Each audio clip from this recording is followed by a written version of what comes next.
Hello, Space Fairies, and welcome to A Spooky Story. It's really not that spooky. When I was a kid, I had a friend called Philu, and she used to move around a lot, so she always lived in these big, fancy rented houses because Kent in the 90s was cheap and had way too much open space.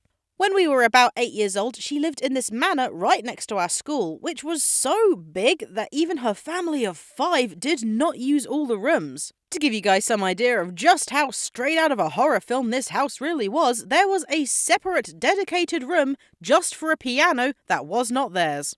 Literally, as I was writing this script, I was like, maybe my memory is exaggerating, but no, I checked on Google Maps and it is still huge and creepy. But the creepiest part by far was the basements. Yep, that is basements plural. See, the first time I went for a sleepover at Philu's, her parents gave me a quick tour because there were a lot of rooms that were just straight up off limits. We make it to the ground floor last, where there are 3 consecutive closed doors. Philu's mum says these are the basements. She opens the first door. It's a short staircase into a reasonably well-lit room with a washing machine and a dryer and just all the cleaning supplies. This is basement number 1. She opens the second door. It's this rickety, creaky wooden staircase into this exposed brick room that's just filled with cardboard boxes and general clutter. Like, the bulb is gone, but I can see it's pretty much just a storage space. This is basement number 2. She does not open the third door, and she tells me to never open the third door. I look at Philu in case there's just some kind of family joke that I'm missing, and Philu gives me the most solemn headshake you will ever see an 8-year-old make. Okay, noted. Never open the third door. Many months passed. Many sleepovers are had. Each time, the door is still there. Each time, the door stays closed. Eventually, I learn not to think about it. I learn not to even notice it. After all, it's just one closed door in a house of so many closed doors. Then one day, I visit Philu again. Philu's mum is not home, but Philu's dad is, and Philu's dad has an idea. He looks his daughter in the eye and he asks, "Shall we show her the other basement?"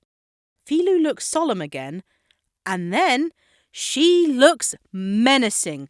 Guys, I shit you not, Philu was her honest-to-God real name. It is also a brand of yogurt, but more relevantly, it is also French for trickster. I did not know this at the time. I grin and I nod. I want to see behind the third door. He opens the third door. And this is the third basement. First of all, there is no light. In fact, the darkness is such that it almost seems to steal the light from outside, and it takes my eyes a while to adjust, and straight away I can't see the stairs or the floor. And then my eyes do adjust, and then I realise that's because they're not there. No stairs, no floor.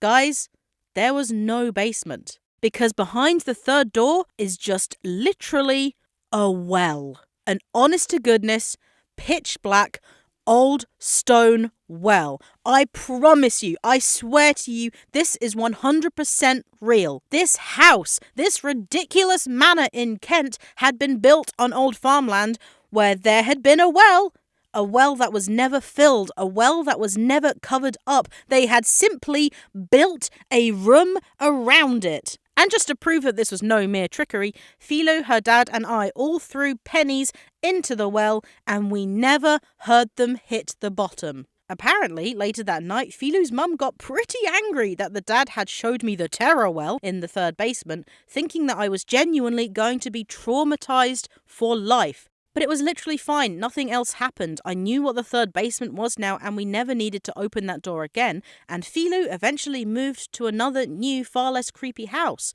So we grew up to be, reasonably well-adjusted adults. And, it's not like I still remember it all these years later.